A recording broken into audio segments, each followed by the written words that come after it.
All right. So I received your query through the platform that you wanted to understand that there are certain common mistakes that certain, beginners or somebody who's trying to learn a language does. All right. Hmm. Yeah, I just want to understand, is that question for you personally, or is it through you want to spread that information? So I would like to kind of work on those lines accordingly. Yeah, sure. For both, actually, even though as I'm a learner, so I want to learn. Actually, that there are many mistakes which I do as well, but I'm a YouTuber. I have a YouTube channel. So through that, I want others to know as well that how they can improve if they make mistakes, because a lot of learners are watching my videos. So that's Absolutely. what it. I want it. I want it just for everyone, so they can learn from it, so they can get some expert tips from you. So it would be really a big help for them. Sure. So let me just quickly sum it up because we are kind of on a time crunch. So the first thing that usually new beginners would make Mm-hmm. a mistake in, it's not even a mistake, it's just, they're trying to check something out. It's not a mistake. Mistake is something that you know about it and you knowingly or unknowingly commit. So a new beginner Mm-hmm. in terms of learning a language tends to translate into the new language they're trying to learn from the one that they are a master of. Hypothetically, if I say, assuming that I know Hindi, that is my local language. Now, Mm-hmm. if I am trying to learn a language, I will try to connect it with a language that I already know. Right? That is the basic psychology that I might have. As a result, what I might tend to do is translate it from Hindi to English, but without Mm-hmm. realizing that every language has a different set of grammar. I might not have a Mm-hmm. new language problem. My problem might be that the translation from one grammar to another is not accurate. So that is one of the most common mistakes that I come across. That is translation when you're trying to learn a new language. If you're trying to learn that language in terms of speaking, at least try speaking and try thinking in that language. Don't think in your local language and translate it into the new language that you're speaking. That is one of the mistakes. Coming on to the second, that the very fear of making mistakes when you're learning something new. If you are Mm-hmm. having a conversation with a trainer or somebody, if not in a formal setting like a session, you tend to get a little conscious. What will the other Mm-hmm. person think, whether they will be accepting of it or not? Then we start imagining whether they are judging us or not. There are n number of things that go through a human brain. That is absolutely normal and it is completely psychological. So, mastering that skill will only come once you start speaking in that language and try creating an environment around you, even if that environment does not support English as a local language. So, if you go to a friend's place, try and converse in your new language, or if you're going out, even if is for a very basic or a mundane task, I would recommend you try speaking it. The more you'll speak, the more you'll learn about Mm-hmm. it. Learning the language, Right. that fear has to go and it'll only go if you face it. There is no Mm-hmm. shortcut to learning the language. The other thing is overcompensating or overemphasis in grammar. Once you realize that I understand the basics of the language, that is grammar or the foundation of the language, we try to overemphasize on those words rather than trying to understand the natural flair of the language that we might have. So that is Mm-hmm. one needs to work on. And that only comes through a little bit of guidance and tons of practice once you start speaking. But that issue has to be pinpointed by somebody because sometimes we do not realize the mistake that we are doing when we are speaking a language. So we need somebody to just nudge us into a positive direction. With that, sometimes what happens is we try to use very limited vocabulary. Like if I say, Mm-hmm. I only know basic words, hypothetically speaking, we are talking, we only use basic English only for the purpose of conversing with our friends. Now, with that Right. basic English, we are not willing to, even use synonyms for those basic words. And then we also want to polish our language, but we are only talking in terms of those basic sentences every day. So if you are using those basic sentences, you have to go one level up. So you have to put yourself in that research mode where you're looking for synonyms when you're talking to people, when you realize that there are other words out there, or you can replace these words as well. I call it the linking situation, where you can just link Mm. words to their polished versions, and gradually on a daily basis, if you're using those basic words, suddenly you'll start realizing that you remember the polished version of those words. and you can keep using them.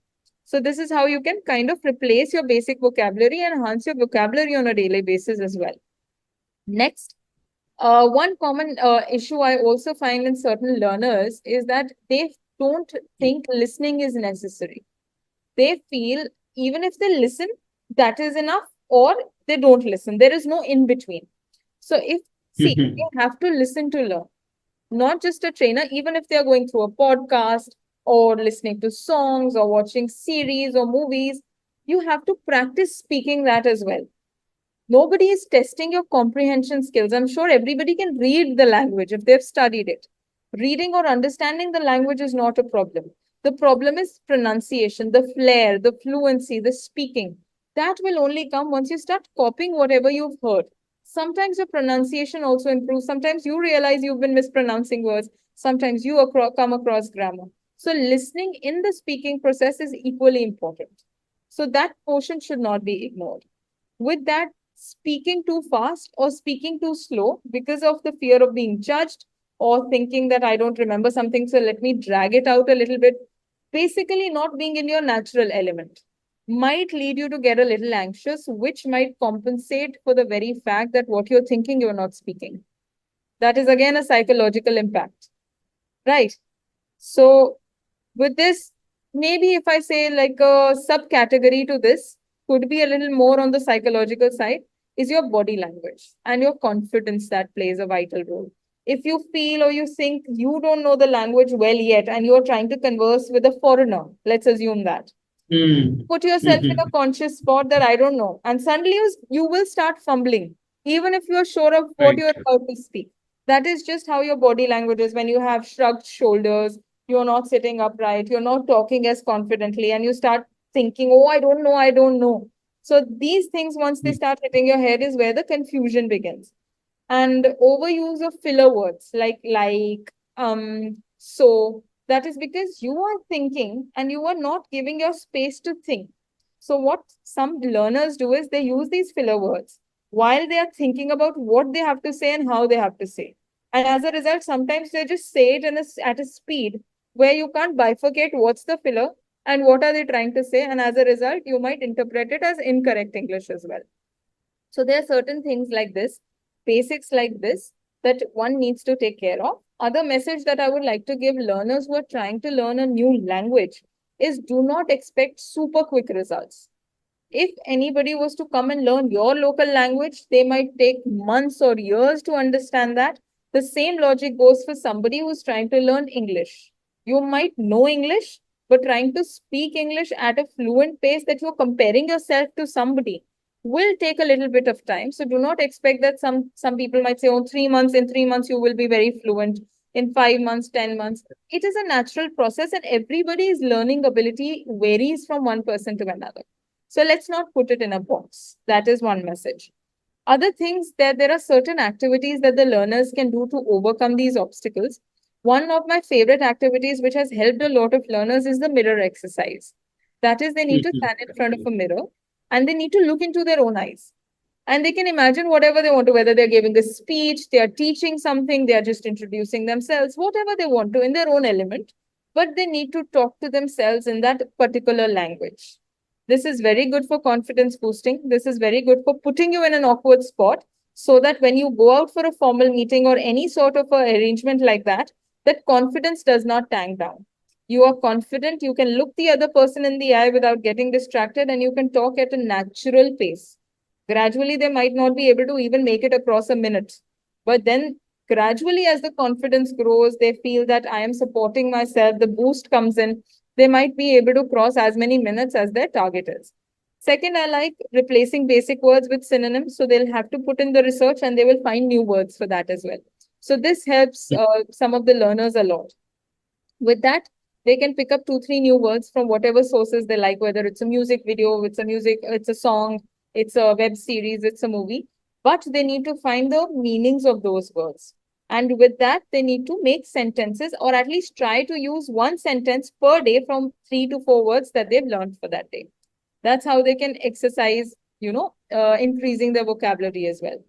Then I would say speaking in front of people in the house maybe take up a topic, start a discussion, start talking, whatever is the common topic. That also helps a lot of learners with that. And if they are into listening to podcasts or any other thing like that, I would want them to pause if they've heard something nice that they want to use. Don't jot it down. Speak, Mm, listen, and okay. repeat as many times as they can. As a result, you'll start to develop the fluency. You'll find the natural rhythm of speaking that you particularly have.